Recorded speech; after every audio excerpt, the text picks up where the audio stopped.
Welcome into Between the Pylons. I'm John Camacho. And this is Jacob Waters. And guys, we have an awesome show for you guys today. The tag deadline just ended. And when I say just ended, we were recording this like 40 minutes after it ended. So a lot of stuff to talk about with that. We're going to break down everybody who got tagged, a lot of names that we've been talking about over the past couple of weeks because we've been kind of keeping you guys up to date on the free agency market. And now we're really going to know who's going to be a free agent, who's not. So we'll get you caught up with all of that. Talk about a couple of cap casualties that hit. And then the big news, obviously, Dak Prescott signed today. Or yeah, it was today, right? Yeah, it was this morning. I don't know. Thank God for our mock drafts now too, because that box is fine, because that's where it all can go downhill from there, depending on what the Cowboys were doing with that. We have that settled. All set there. So we'll talk about, just the contract, really quick touch on that.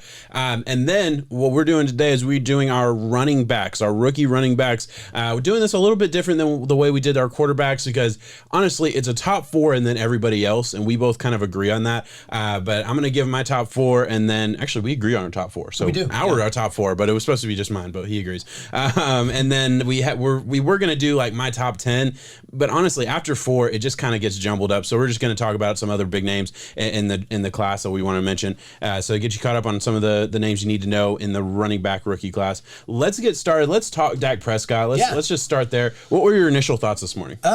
Congrats to Dak.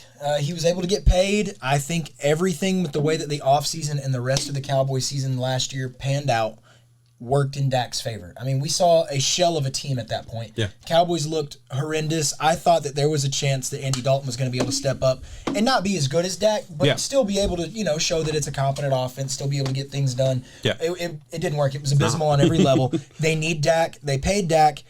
He's up there. I think it's a 4-year deal, so we got the short deal like he wanted. Yes. $160 million, $122 million guaranteed. Yeah, he's getting paid. I'm glad to see he's getting paid, and it's going to go against everything that I said before about it. It is, but seeing the way that the Cowboys need him, they need Dak. I'm sorry. There's no one that you were going to be able to draft immediately with the current roster you have. In Amari Cooper, he's probably going to be one of the highest paid whenever it's his turn, if not already. Yeah. You already have Zeke paid, so you have a really good infrastructure. You don't need a rookie quarterback to step into that. You need Dak. Yeah, no, you're absolutely right. Look, they paid Amari Cooper. They draft CD last year. Their core is set. They are in win now mode. As crazy as that is to say about a team that sucked last year, and by all accounts, their team was not good. But I mean, if you just look at the roster, we went into last year knowing that they were going to be, a pretty formidable team. At least they had all the pieces to be. And this offense has no excuse not to be great. Dak, you mentioned $126 million is guaranteed. It's $95 million guaranteed at signing. There is a potential out at the after 3 years, basically, where they could get out of the contract, save about $35 million essentially. So that's possible. We'll see. Yeah, Dak got exactly what he wanted. It looks like. I mean, he's gonna average $40 million a year. Check. I mean, that's right on par with the top quarterbacks. Yep. That is Deshaun Watson money. Dak isn't as good as Deshaun Watson, so he's getting paid above market value, if you ask me. But which that happens for every quarterback. That happens for most top positions, really. To be honest, they want to reset the market or at least be right there with the top guys. That's what Dak is doing.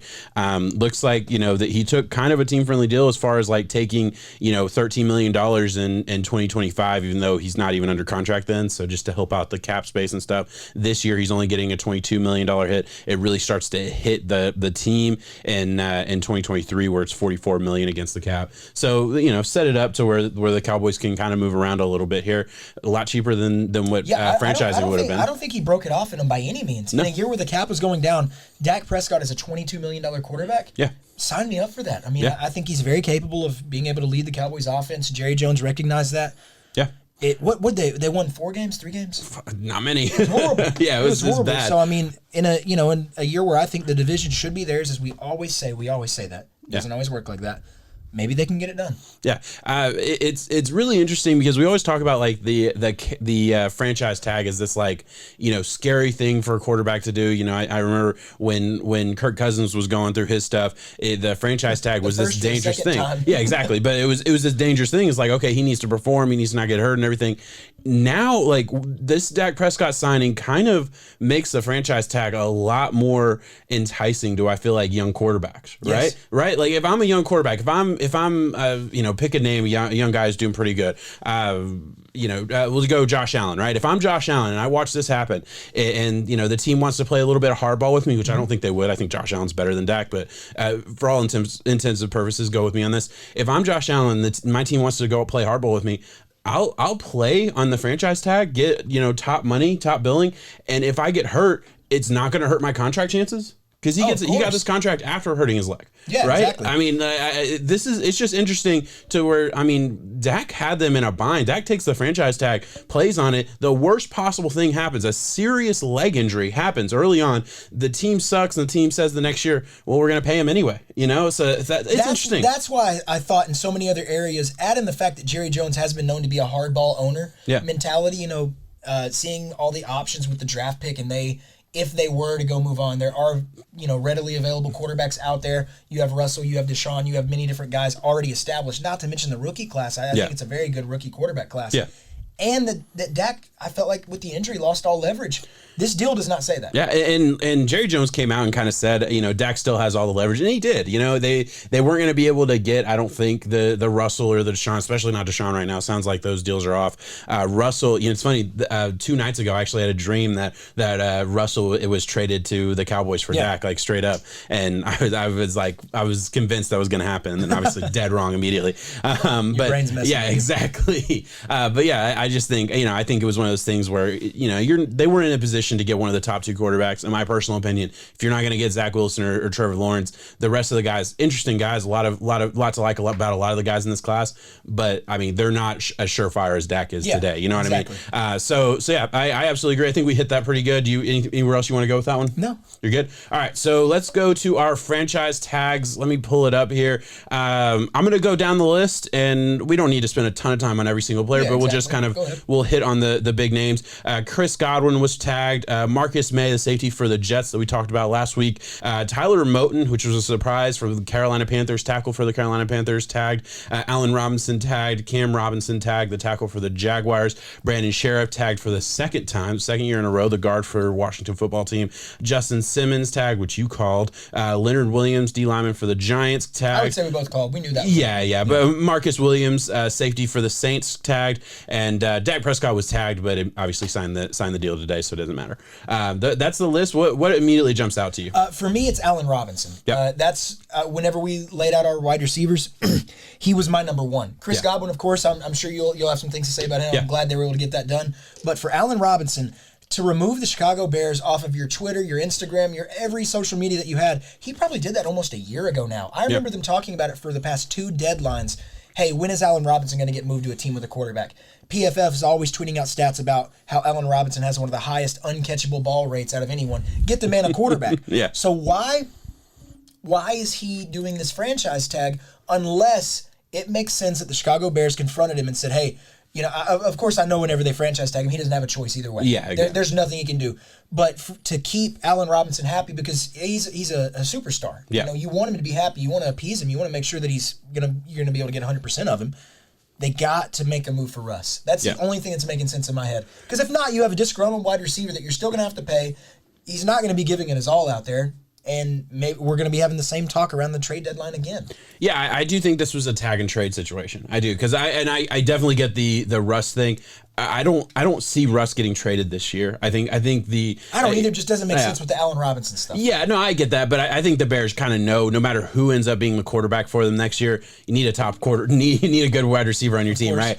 So I think they were in a situation where I actually think I kind of go in a different way with this. I think Allen Robinson doesn't want to be there. I think Allen Robinson wants out of Chicago. Yeah, exactly. And the Bears said, "Fuck it, we can't afford to lose this guy. Let's tag him at least at the very least, see if we can trade him, and then they'll probably check the open market, see if they can do something like that. And then, I believe you can remove your franchise tag as long as the player doesn't sign it, which I would imagine he's not going to sign right away. I see that. I've seen a lot of mocks where the Bears are making some kind of fancy moves on draft night, and moving Allen Robinson around and seeing. Because I think there are several names that could be moved on this list just because Brandon Sheriff is one. I think Washington realizes the talent and how important that position is and how good he is to being a consistent all-pro guard. and you got to get something out of him because it's a damn shame if you just let him walk. Yeah. You know? A lot of these guys are going to be on the move. Justin Simmons, I was really happy to see that getting done. Feels like a lot of safeties got tagged, though. Yeah. So we don't really get to see the market. Yeah, we don't get to see the market reset. No, not at all. Yeah, it's so interesting. They're all getting what 10.5 million. It's looking like that's about where they're going to get. I saw a few. I think it was like Quandre Diggs and a few other safeties tweeting out saying that, hey, they want these guys to get paid so the market goes up so when you actually get tagged again, it resets the whole 5 average down. Yeah, that's interesting. Yeah, because all three of these guys getting tagged fucked all three of them, honestly. That's interesting how that worked. None of them reset the market? Yeah, exactly. And all three of these guys have can reset the market. Chris Godwin was the big one for me, and I do think the Bucs did it right. I mean, look, they signed Lavonte David. You were telling me that. I didn't even realize that. You were telling me that right before we started. 2 year, $25 million. Perfect deal. I mean, look, because to me, Lavonte David was even more important than Chris Godwin for like the overall importance of your team. Because Chris, I think they could have they had other weapons at the wide receiver position. Is what I'm saying. They used Scotty Miller. Yeah, exactly. And again, let me be very clear. I don't want people to hear what I'm not saying. I think Chris Godwin, pound for pound, is more talented right now at the prime of his career kind of thing than Lavonte David. But for positional value and the way the Bucs, it's not even close. Situation. I don't want that to. Whenever I say Scotty Miller, but schematically, and we saw the way that the Super Bowl is played out. If you have a megastar go silent in the Super Bowl and then you franchise tag him, they will be okay without him technically. Yeah. But they got it done. Hey, they got it done, and superstar talent, in my opinion.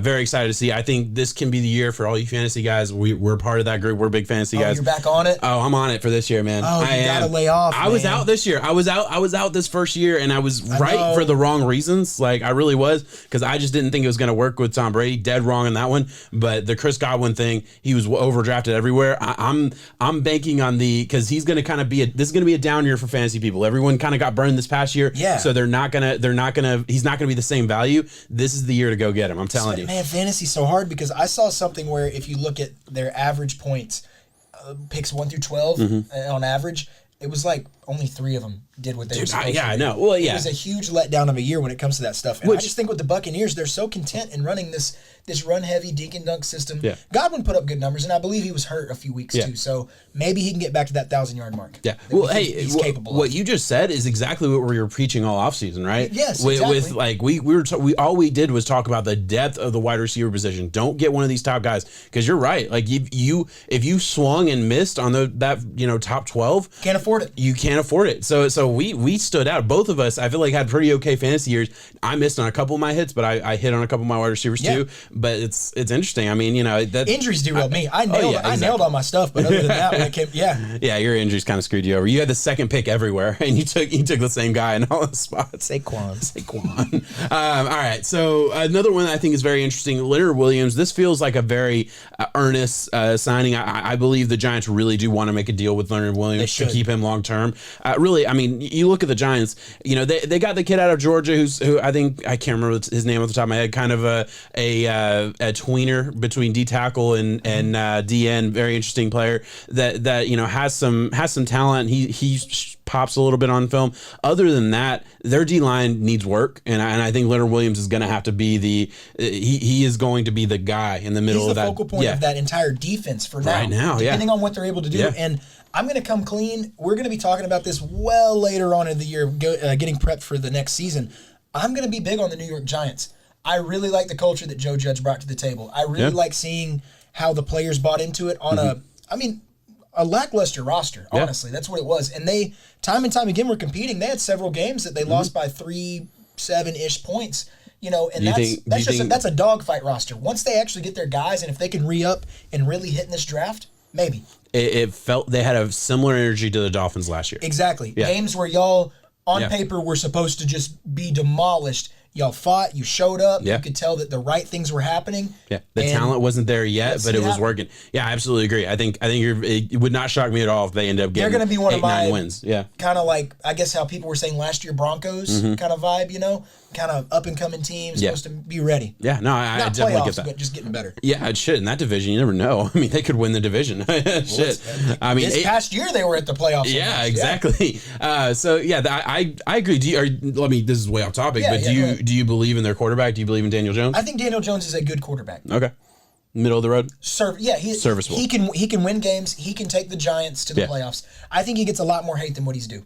Yeah, that's for damn certain. It sucks because it's funny how, especially like over the past couple of years, we've been really studying because we do this podcast, so we're paying a little bit more attention lately. And it's like the narrative is so interesting because it's like Daniel Jones was not a guy that anybody thought was getting drafted in the top 10. So when he gets drafted in the top 10, everybody hates it, right? Yes. It had nothing to do with his talent, had nothing to do with anything like that. It was just the narrative of the draft season was not that of Daniel Jones is good. So when Daniel Jones gets drafted, the narrative becomes, whoa, the Giants made a terrible pick. And then Daniel Jones all he could do was either light up the world or suck. Well, yeah, he could only be a superstar. No way or he suck. could rise to that 6 overall number 2 quarterback taking that draft. What can he do? Yeah, exactly. So, and I feel for him. I do, because I agree. He is a serviceable quarterback. It feels like he's gotten better every year in the league. There's so there's some turnover trouble. I don't think he has a lot going for him. There are upgrades that could be made in this draft. The phantom trip and the but what he gets hurt for is that hurt him. He set the quarterback speed record until Lamar beat it in the playoffs at some point. But is that not impressive? I think it was because he was falling forward. Listen, I get it, but you know that hurt him. And again, I'm talking narrative wise. The narrative of the Daniel Jones. That play hurt him, just tripping. Imagine breaking a 70-yard run and then you just get memed up for looking goofy. 10 yards away from the end zone. That's not fair. Don't do my boy like that. I get it. I'm not doing anything. All right. So those are the names. Anywhere else you want to go with that? Marcus Williams, surprising. I didn't think they needed to do that necessarily. I mean, he's a good safety, but the Saints are in money hell. Yeah. So when I'm drawing the line on certain guys that I'm going to have to keep later on, I let safety walk. Yeah. Especially. Now, this could have been, because I believe he was the third safety. Yeah, I'm 100% sure. He was the third safety that was tagged.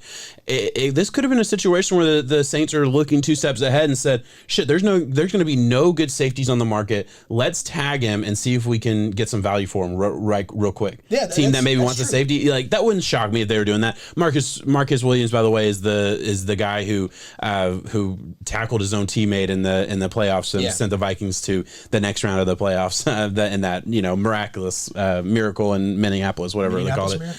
The safety center. He's a good player. He really is. All right, so guys that weren't tagged that they're going to go onto the open market as of now, unless a deal gets done in the 11th hour kind of thing. Aaron Jones, running back for the Packers. I have been saying this for a couple of weeks now. Let Aaron Jones walk. Let somebody else pay him. You don't pay running backs, especially when you drafted one in the second round last year who looked pretty good down the stretch. I'm not saying he's Aaron Jones, but he looked pretty good. Aaron Jones was a 5th round pick. You got all the value you could out of him. Don't pay him $15 million a year. I know that's callous. I hate saying that, but it is what it is. Kenny Gallaudet, another name. I think he's gonna set the market at the wide receiver position. He's gonna get paid. This is a really, really, really good player. And I think Detroit wanted to make a deal with him. But again, this is one I think we both called.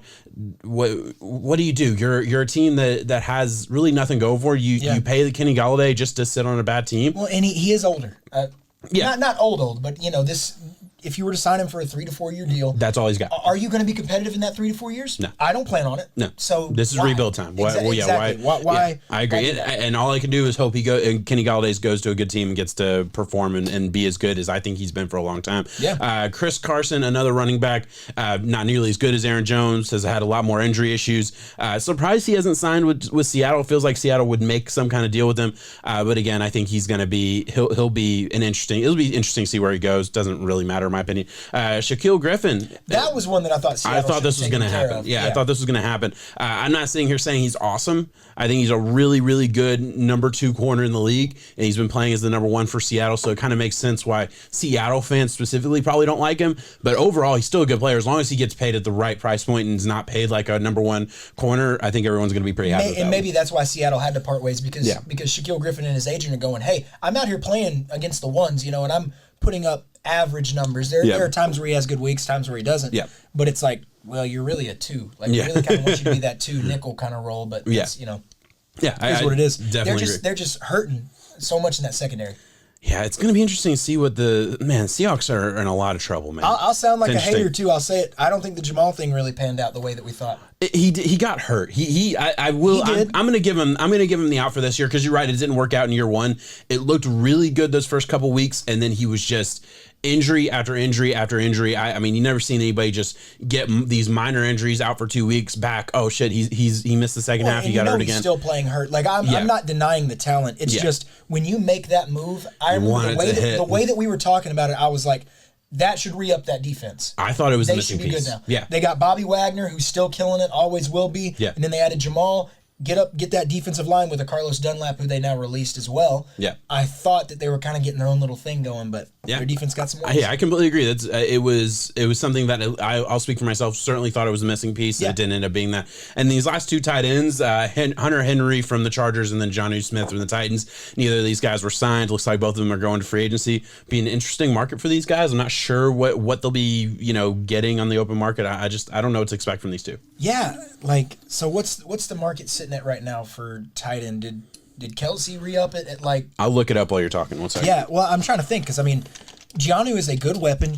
I would say he is the more enticing one out of a Hunter Henry, Giannou, just because Hunter Henry's injuries recently and seeing him out there. And honestly, I thought Hunter Henry should have stayed at the Chargers. I liked the infrastructure that they had. I liked the funnel targets that he was going to be able to get, but I just don't know where he's going to be. And Hunter Henry currently sits at 3. I didn't realize that. Yeah, so they're moving on from Hunter Henry. He was averaging 10.6 million this past year. Obviously undrafted free agent. George Kittle and Travis Kelce control the market. 15 million, 14 million. You got Gronk making 9 million a year, but that's kind of that veteran type of thing. Austin Hooper making 10.5. He signed last year. Zach Ertz making way too much at 8.5. He's either going to get cut or get traded. Yeah, one or the other. Jimmy Graham making way too much at 8. Darren Waller making way too little at 7.4. Man, he just signed. He is such a value for the Raiders. Look at that. He is not a free agent until 2024. Wow. Only $16 million guaranteed. Props to them, bro. Wow. Yeah, he's going to be holding out very soon. It wouldn't shock me if he held out this year. He deserves more than 7.4. Yeah. He's a big receiver. He's playing tight end, but he's a big receiver. He's led them in receiving for the past 2 seasons, I think. Yeah. So look, you talked about the market. I think he falls right in with Tyler Higbee, Jack Doyle, Cameron Brate, all making $6 to $7 million. Yeah. I think he should make more than that. So maybe the market is $8 million for these two. I think he is a good tight end. I do think that the tight end position is becoming so interchangeable though when it comes to you have the elite elites. That's Kittle, Kelsey, Waller. Mm-hmm. Anyone else, I think you can get near the surface. Mark Andrews is a really good tight end too. Yeah. I don't think he gets enough credit sometimes. TJ Hawkinson, another guy you hit on. I like very Hawkinson good. a lot. Yeah. But there's other guys that you can kind of move to in the draft. Big body, 6'5", kind of guys that if you need to fill that role. Who would you rather have, Hunter Henry or Giannou? I'd rather have Hunter Henry, but I do think both are really good. I think I'd rather have Hunter Henry. I don't know. That's tough because Hunter Henry has all the injury issues. He's 27, but it feels like he's been in the league for 20 years, and it's just like he feels like he's been there forever, just constantly really hurt, right? Yes. I don't know why. I feel like I've heard his name for years now.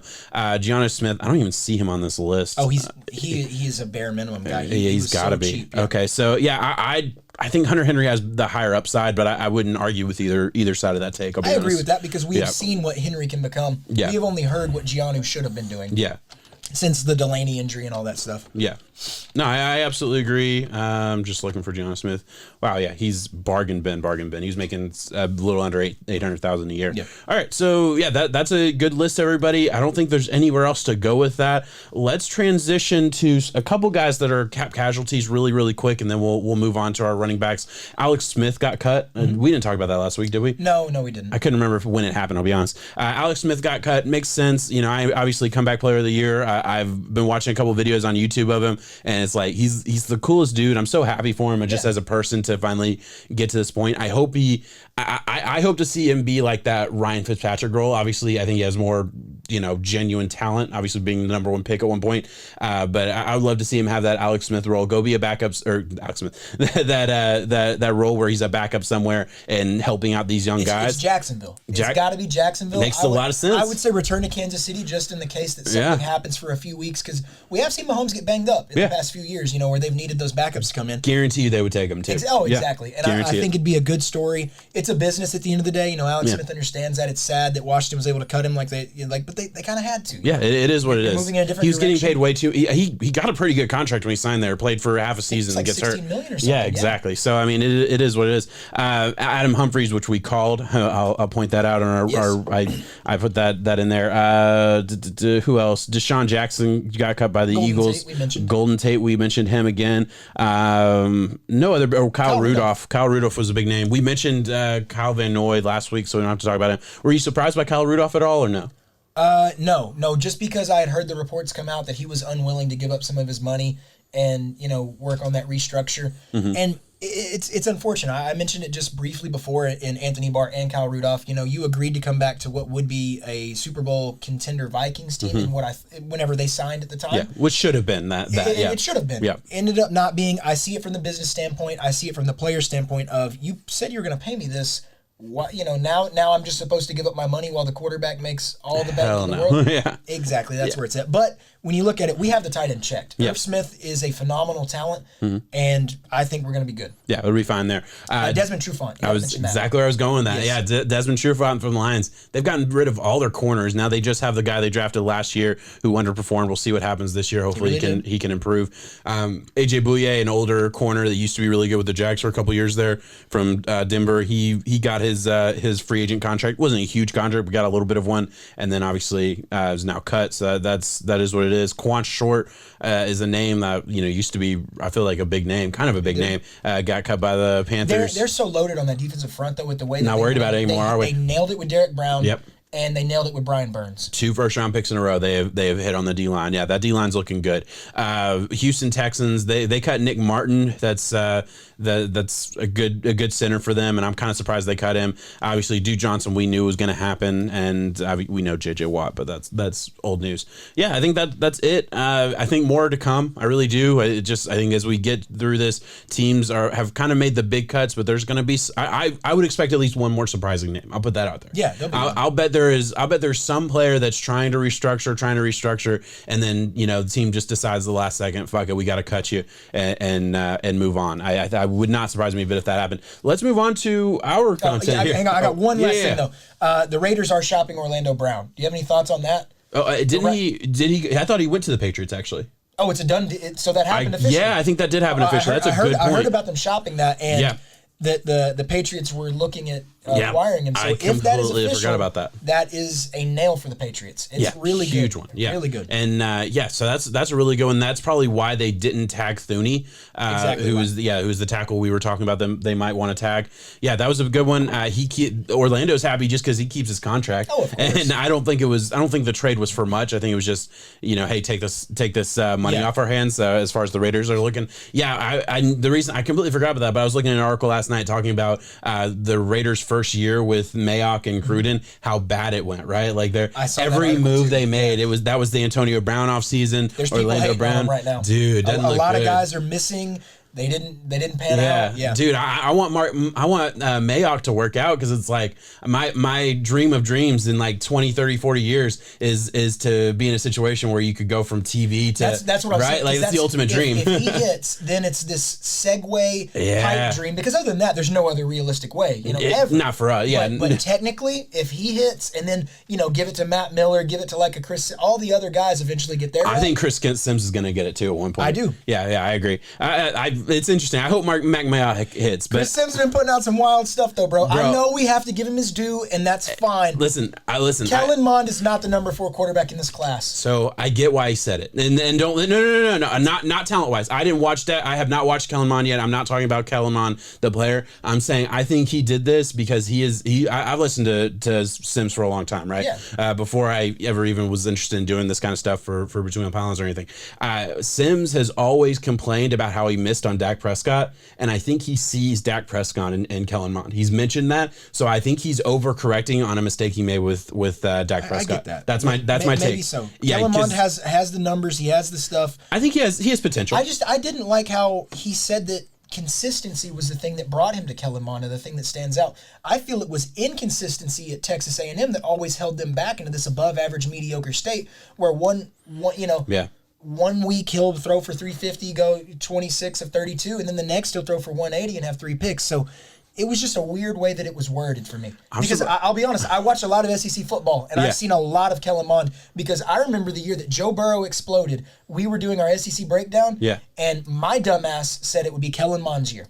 Yeah, hey, that's what my dumbass said. For the past 4 years, I've thought Kellen Mond was exactly. I really have. So I've always thought he has potential just watching him. I even remember I haven't watched him yet, and I will now because Chris Sims said that. To be totally honest, he put him on my radar. I'll be 100% honest about that. But like I remember saying before I even got into it, was like Kellen Mond's a name I want to look at. You know, like just offhanded, like maybe he'll be an interesting 7th round pick. Did not think for a second anybody would be talking about like this. Chris Sims does have the.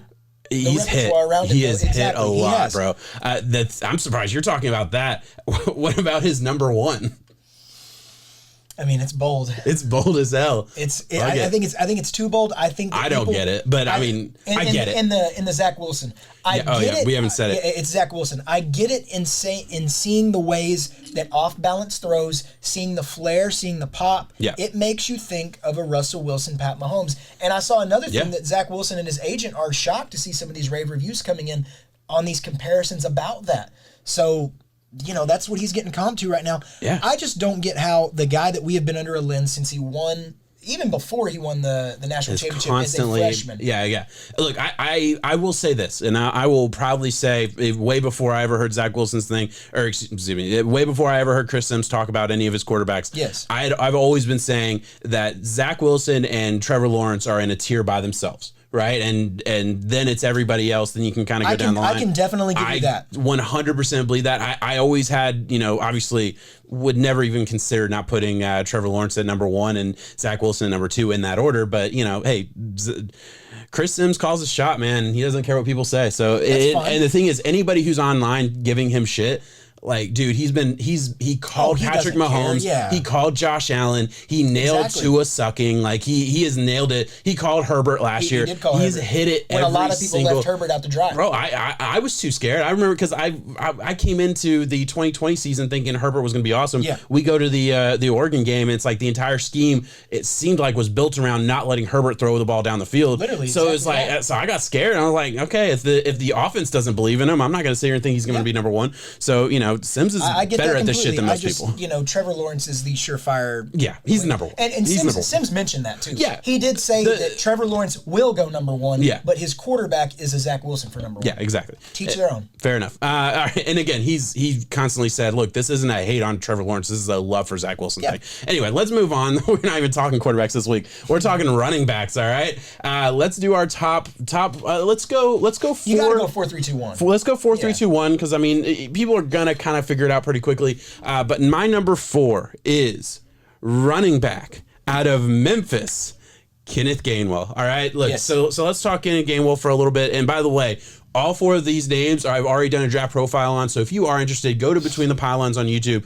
Check out the if you're already on it, just go to this channel. But if you're watching on the Underdog Podcast Network, go to Between the Pylons. Check out any of those draft profiles. You can hear like more detailed thoughts on all these guys. But just off the top of my head, Kenneth Gamewell this is the guy that kept Antonio Gibson on the sidelines last year. We all saw how good Antonio Gibson was. This dude runs like he's shot out of a cannon. He does. He's very low center of gravity. Kind of looks like a Clyde. He's a Clyde Edwards-Helaire. I would say he's a little bit worse as far as like a prospect, but I was very high on Clyde Edwards-Helaire. I'm very high on Kenneth Gamewell. They have a similar style, just low center of gravity, thick lower body, just runs through people. Very good side to side agility. All of those things. He's used as a wide receiver a whole lot in that offense and is very good pass catcher. Look, this is your modern running back in the NFL. Speed guy, explosive dude who can do a lot of things with the ball in his hands. You gotta love it.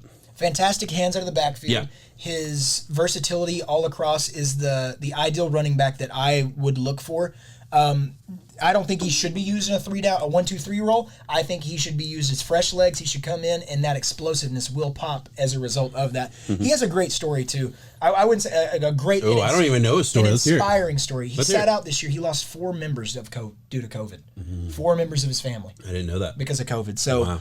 It is not a good story. It is an inspiring story. It is a humbling story. It makes you want to root for the guy, and I think he is going to land on a day 2 team, maybe a late day 2 pick out of that. Yeah. And I would really like to see him do some good things. Yeah, so this is, I would say, it's weird because I would have all these running backs as second round picks just because my first round running back is someone's going in the first. He's got, for me, a first round running back is God tier, and I just don't. I have them all as second round picks, but that's just draft value too. So take that into account. Put him as a third rounder, but I think he probably should go in the second round. I think back into the second round, beginning of third round, somewhere in that ballpark. That's where he could go. Yeah. At that point, you could just name teams. There's a lot of teams I'd like to see him. The Bills would be awesome. He would be an instant upgrade there, and if the Bills could just upgrade their running scheme a little bit, add a little bit more variation, it could be dangerous. All right, moving on. My number 3.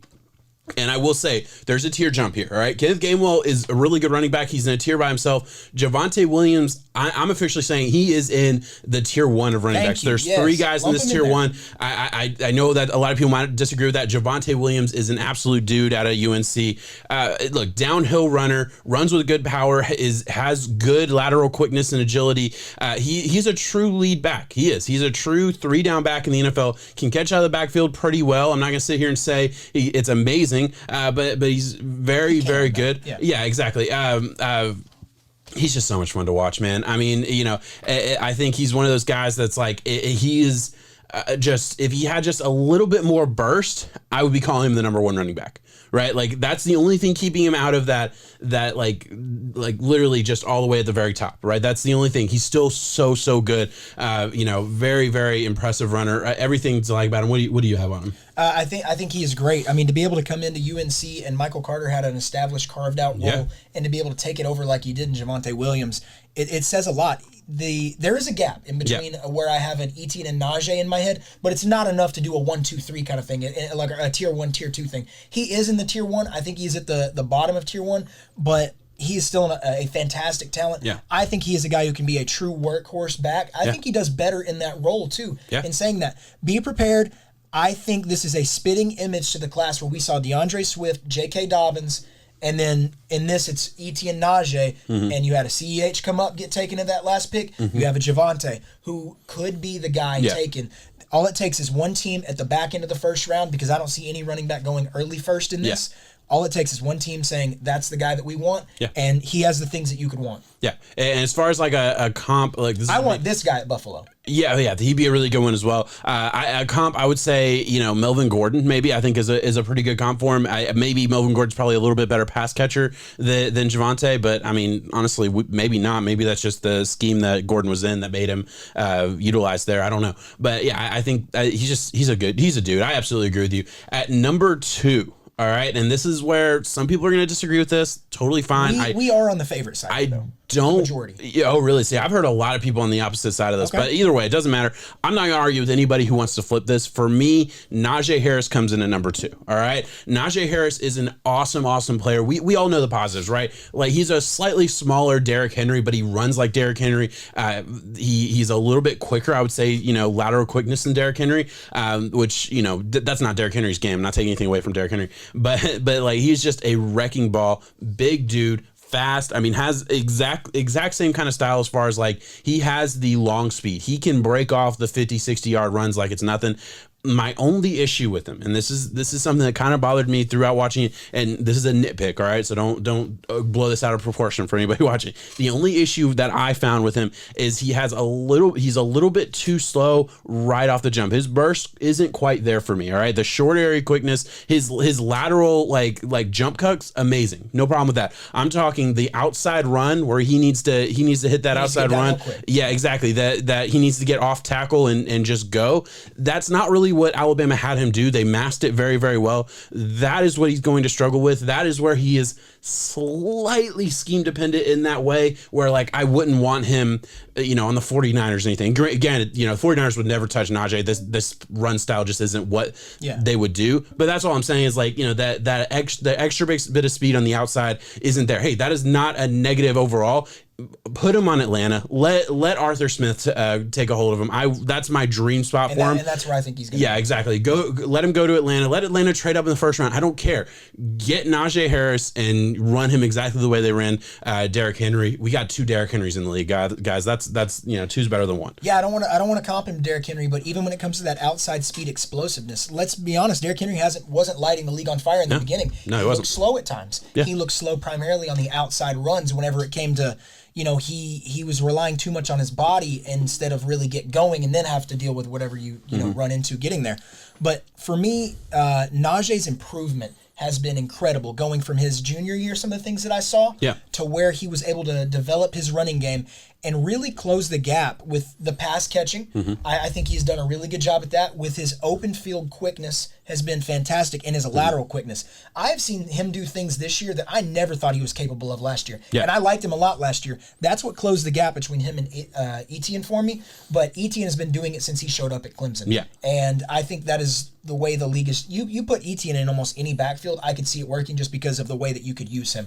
Najee, I just, like you said, 49ers, there are certain teams that I think isn't as appealing just because of the skill set. The teams that just want a shot out of a cannon speedster and aren't really worried about anything else, that's not what Najee is. Exactly. And like, I think you hit the nail on the head with his improvement. I mentioned especially pass catching. It's crazy because I look at my pass catching notes. He caught the ball with his body a lot versus Ole Miss, which was I believe like right in the bread. It was one of it. It was either his first or second game of the season, and then the other games that I watched, which were later on in the 2020 season, it was like caught with his hands a lot better. Everything looked really good. So like every negative play for pass catching was all like that first game that I watched, and then after that everything was positive, and it's like, okay, well, he improved. Fuck it, I'm good. He did. Like that's all I need. Vastly. So I absolutely agree. And we know who it is. Travis Etienne out of Clemson. This is a dude who, like, he should have come out last year. He should have. And I'm not saying this for any everybody gets to make their own decisions. I'm saying this in the sense that I think the running back lifespan isn't that long. Oh, okay. And I think Travis Etienne used he chopped off a year. One of his prime years in college, or really one of his extra prime years in college. So that I'm a little disappointed, but I just want extra years of Travis Etienne in the NFL because I think he's really good. This is an instinctual runner, good vision, balance, quickness, all check.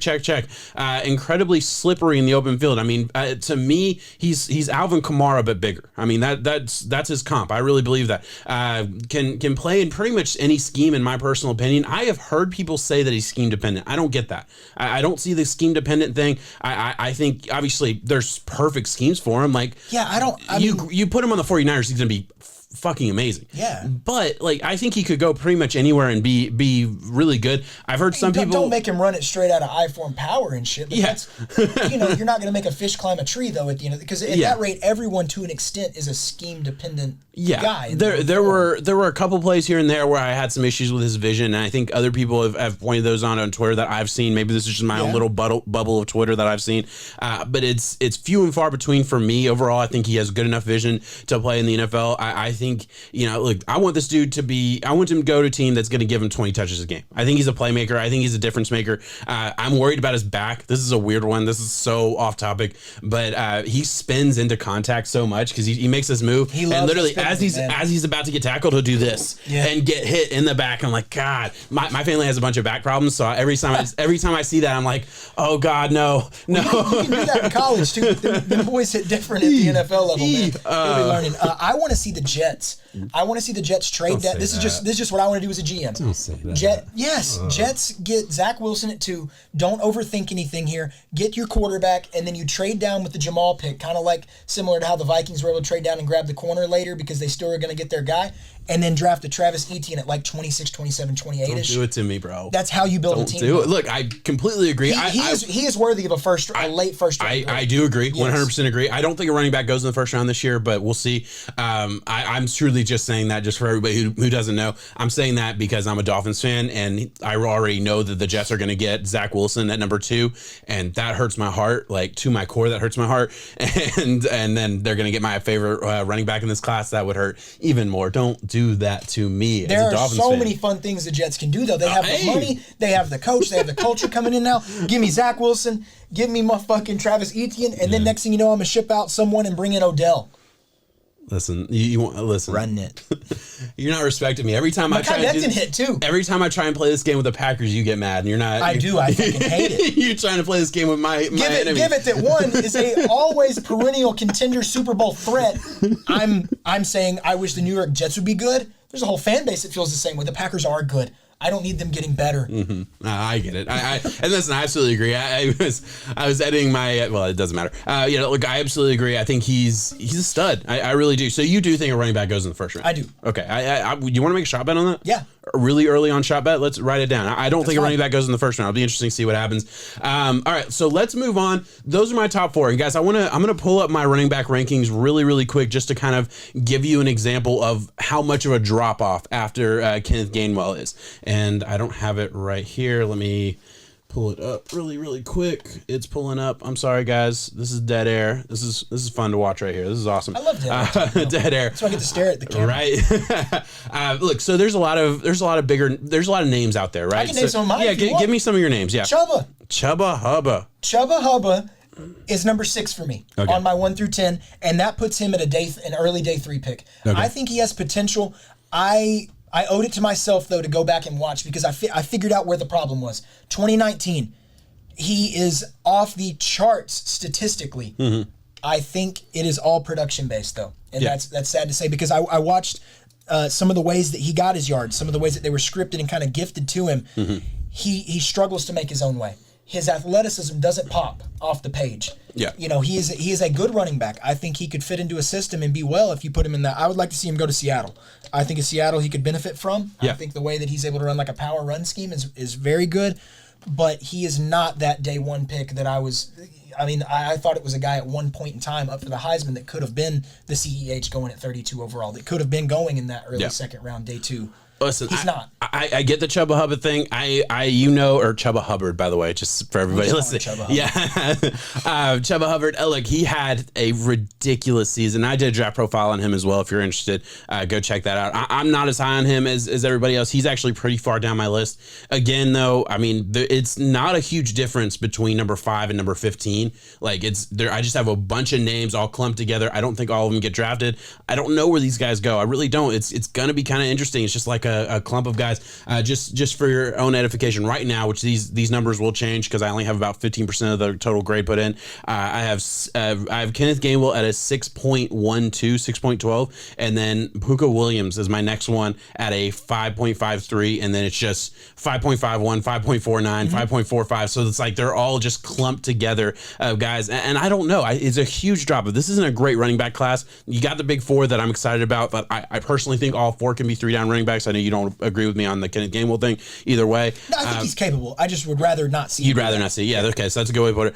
Chubba Hubbard, look, he should have come out last year. I think last year would have been a good year for him because he had all that buzz. He would have pulled the blindfold over some eyes though, because a lot of his stuff, having that 2,000-yard season, he doesn't have the pop. No, he doesn't. And that was my big thing. I showed you. I watched it. I literally got to watch some of the ways where it was like, okay, well, if you have this big of a drop off from 19 to 20, but you're in the same system, same coach, Mike Gundy's still there doing everything that they were doing before.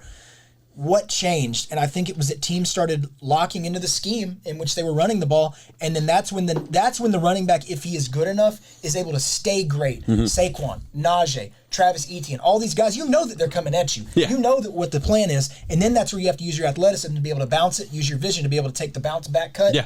Chubba wasn't able to do that. Yeah, I absolutely agree. And there's, like you said, we hit on Chubba Hubbard pretty hard. Let's go to a guy that I really like, Larry Rountree, which I actually just put out a draft profile on this past Monday, which you should check out. Again, another guy who shot out of a cannon, smaller guy, played at Missouri, 4-year dude who racked up just under 4,000 yards on a bad Missouri team. I mean, this team has struggled in the SEC. I feel like ever since they got there, they were part of the teams that joined the SEC not too long ago. Yeah, okay. I was like, am I crazy there? Anyway, he's a really fluid pass catcher, even though he never had more than like 15 receptions at any one time, at any one year. I still think he can do it. I have no doubts about his ability to catch the ball out of the backfield. Some people are going to question that because of the production. I just think it was the team didn't utilize him there. He is a bright light in a dark cave of a dude, team. I agree. Missouri struggled. He is shifty. He's explosive. Look, he can't pass protect for shit. That's he actually has one of my worst grades of pass protection than anybody else in the league in the draft.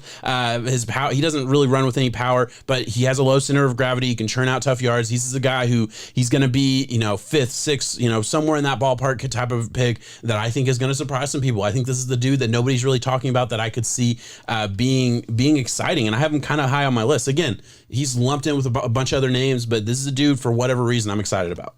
Man, mine's Trey Sermon. Trey Sermon. Let's get over to him. Trey Sermon, the way that he was able to overtake the Master Teague role, because Master Teague's been at Ohio State doing good things, sometimes great things for a while now. And Trey Sherman was able to come in at that Big Ten championship game and set the all-time rushing yard record. That is insanely impressive to me. He was able to show up, and they beat Clemson. Was that their first round game that they played? Yes. It was Clemson. Yeah. He was able. He was the workhorse right there. Justin Fields played an amazing game too, but Trey Sherman really came onto the scene right there, and it looks like he popped at the perfect time. I wish we could have seen it longer. I think that Trey Sherman is built for a 3-down back roll, though. I think he could really do it at the next level, man. I think this is the one we disagree the most on, right? That's fine. And listen, I thought it was going to be Chubba, but I went back and corrected myself in that area. But you stand by it. You stand by Trey Sherman, and I totally respect that. I look at Trey Sherman as a guy who I really wish I could have seen him in the national championship role, because you're right. The Clemson game was a bright spot for me. I went back and kind of studied the Clemson game, and I did a draft profile on him as well, by the way, and kind of broke down a lot of the games. I think vision is a big issue for me. I found him missing too many holes. Very, very simple run designs, simple run scheme, go here kind of situations. And for whatever reason, I think he got confused. Hey, he was new to Ohio State, so maybe you can give him a pass on that. And if you can, his grade goes a lot farther up versus what my grade is, because I hit him pretty hard on vision. That knocked him down a good bit.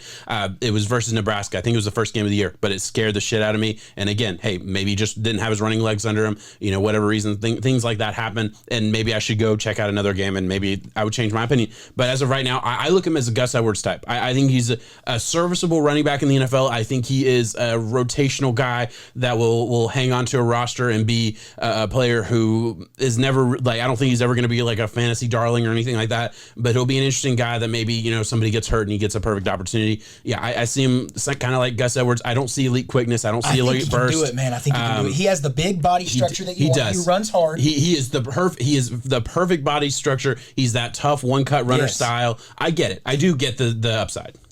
And that's what kind of sells it for me.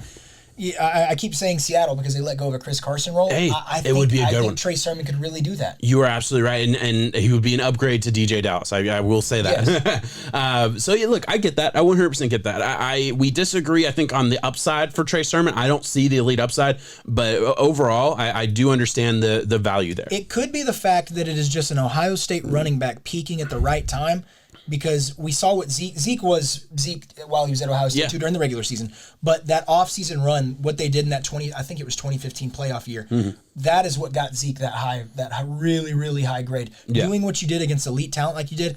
Just go back and watch that Big Ten championship game for me, and just because that's the best of the best that you're going to see out of Trey Sherman. And I was really enamored by the way that he played. Okay, that was good. Big Ten championship game. Yeah. Done. I'm going to go back and look at him. Take another look there. All right, Ramondre Stevenson out of Oklahoma. This is a guy who's gotten a lot of buzz.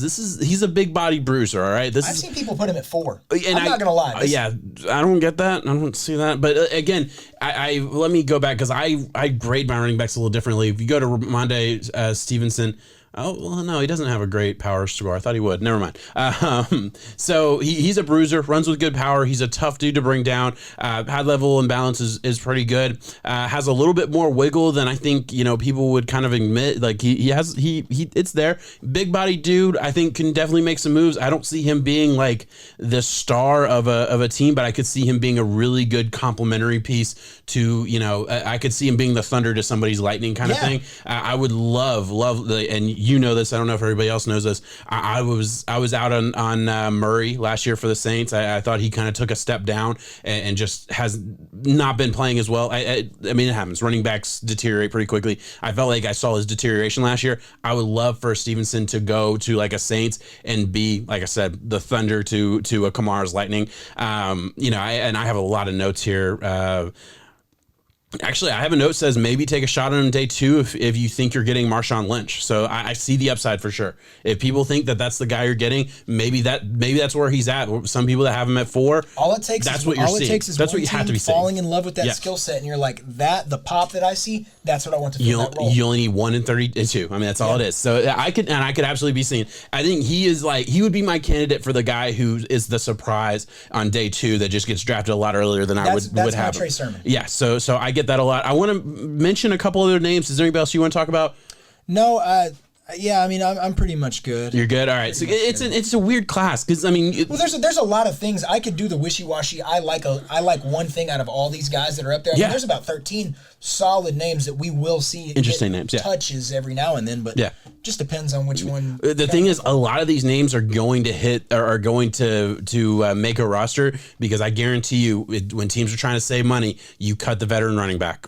Every time you cut the veteran running back, sign the running back who's almost as good, a little bit more explosive because he's fresh legs, exactly, and younger, cheaper. He's got it going. Yeah, especially these undrafted free, because a lot of these guys are going to become undrafted free agents. A guy I don't think who will be undrafted free agent, Michael Carter. I definitely think he's drafted. My favorite note for him, and I do have a draft profile for him as well. If you want to check it out on Between the Pylons. I'm sorry, I'm plugging us nonstop. Got to do it. All right, so this is a guy that I just, for whatever reason, I have this feeling about him. Go with me on this. I think he's going to be the 5th round pick that finds himself in a lead role and just blows up the NFL.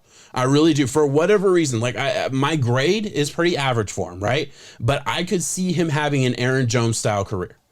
I don't know why I think this. I don't know why watching. Supposed to be what he was. Exactly. Aaron Jones was a 5th round pick. I mean, so I say Aaron Jones, and everyone thinks about what Aaron Jones is right now, and not what he was coming out. Right? Nobody was excited. Kareem Hunt at the Chiefs kind of pop, right? Yes, very simple. Yes, exactly. No one was thinking about him being the guy to come around day one, and then boom, and then he was. Then he finds himself in a perfect situation. He goes, obviously, the perfect situation is a total guess, total prediction. We'll see what happens. Look, he runs hard. He has a tendency to go down in arm tackles. I'd like him to run a little bit, be a little bit stronger at the point of the attack here and there.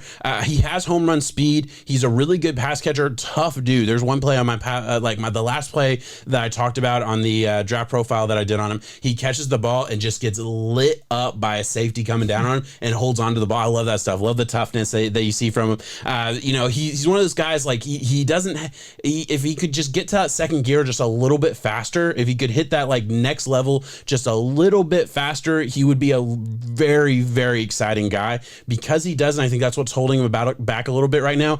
Maybe he gets there, maybe he doesn't. Great build, built like a running back. There's indecisiveness at times. I do think costs him a little bit here and there. Again, but I do think stuff like that can get fixed. Interesting play. I was trying to think of a team in my head real quick. I was running through all of them because a lot of them do have running back at least answered for the most part. Yeah. But possibly an Arizona Cardinals late round pick ends up somehow showing up in training camp. He's really the guy, and he is getting number 1 carries at the end of the day. There's going to be one. There always is in every single class. There's one guy who ends up emerging out of nowhere, and it's like, hey, this is the dude who's going to be getting the touches right now. And then there's going to be one of these early on guys that gets taken in a backfield, kind of like we saw J.K. Dobbins last year. It's just, goes to the Ravens. It's just not the right time, not the right role. Will be the right role this year going forward, but it's when J.K. Dobbins fits that system great, but that system doesn't lend itself to one running back taking over, especially when you're looking at everything through a fantasy lens. It's just hard not to, especially when you're talking about running backs. So look, you said Arizona Cardinals. I would do another shot bet with you right now, blind, that one of my top 4 running backs goes to the Arizona Cardinals. Specifically, I'm saying this before free agency. You really think that they're looking for a Najee at each? I do. Look, Gainwell would be awesome, bro. I would love a Gainwell. Yes, I want to. Would you take that before free agency? Because they could be. That is so specific. I'll even give you odds. I mean, I'll do a 3-1. Bet. Take it. If you're going to take 4 guys on one team specifically. Yeah.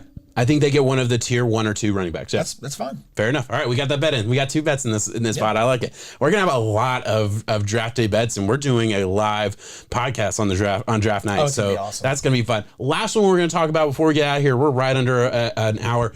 Puka Williams. He is the guy that ends up at my number 5. I don't have a lot of reverence for him. You got to remember, guys, my number 5 will probably change before it's all said and done, because there's like I said at the beginning, 15% of my grade has not been put in yet. That would get that from pro days and stuff. Puka Williams did his pro day though, and he ran a 4.38, I believe. I believe it was something crazy like that. He ran really fast. He has a lot of the stuff that you want, man. He has home run hitting ability.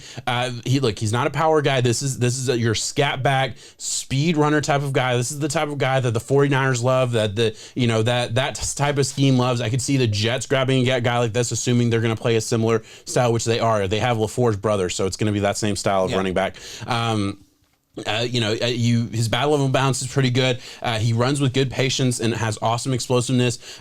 He's very slippery. You mentioned that. I didn't know this until you mentioned it. I'll let you tell us about the huge negative there. Yeah, it's off the field issues with Puka. Yeah. He has, I believe he has had a run-in with the law a few times on domestic issues. Really? And it's just certain things that you don't want to see. Yeah, he got held out an entire year at Kansas, too, because of one of the issues that happened. A lot of dark things going on at Kansas right now, too, with Les Miles getting fired for the inappropriate conduct with minors. Mm-hmm. Not that he did anything. He just put women in positions that they shouldn't have been. And rumored same thing went down at LSU, too. So it was just weird to see that. Puka, getting back to Puka though, the off the field stuff. There's so many different guys that we see. I wish the best for everyone out there. He has the on the field stuff that you like. I really like Puka. I remember telling you about Puka. You did last year. Yeah, because when we were doing our Devi draft. Yeah, he's a stat sheet stuffer. He gets all the numbers that you wanted. Has been getting the numbers for a long time. Yeah. He'll be a guy taken later on that could do it. Yeah, I absolutely agree. Look, one of the bigger negatives on the field is his frame. He is kind of a smaller guy. Definitely. You'd like to see him add a little bit to it, especially now that he's run his 40 time. We all know he's fast.